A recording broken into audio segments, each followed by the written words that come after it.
Oh, ang ginagawa ko actually political science, architecture, art history.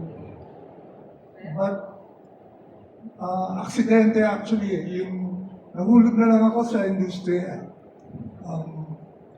I don't know, some of you know my mother used to be in the business. Yes. So, nung sa pagkatapos ng college, andito ako, di ko alam kung anong gagawin ko. So, doon muna ako sa show. She had a talk show. And, hindi ko, pwede ba ako pumunta sa booth? So, nasa ako sa booth. Sino mga director ng anyway, sila Nestor Torrio. Even before Nestor, yung Joey Lardizábal. Lou, Joey. Alam niya. Tidak. Alam niya. Kabatch. Kabatch.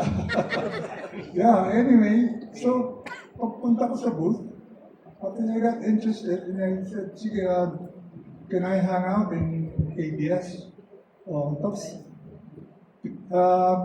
umikot ako lahat ng shows. Comedy, drama. Kita ko sila, Mang Dolphy, si Mang Nano. Ganun ka, no? Oh my God, Mang Nano. Sa dito pa. Tang-tarantang. Mang Nano, yung mga yun. Yun na. Mga direktor, Alquin, Joey, sorry. Isip ko yung mga direktor nun eh. Mitos. Adi Mitos. Fernando. Ding, mga ding. Mitos. Oh, my Alquin. first mentor, Mitos Villarreal.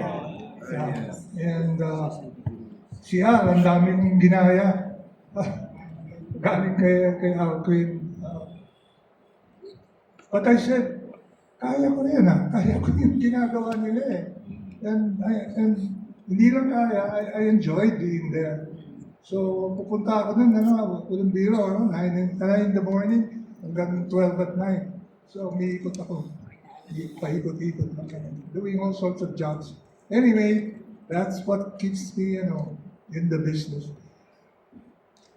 That's entertainment. So, yung buong industriya. Yeah. Nothing like it. Yung mga politiko, gusto nila sana magwapo sila eh, pero ang pangit nila. Akala nila may mga utak sila, may mga utak rin kami, pero mas maganda at mas pogi kami kaysa sa kanila. Thank you. And with that, we'd like to thank the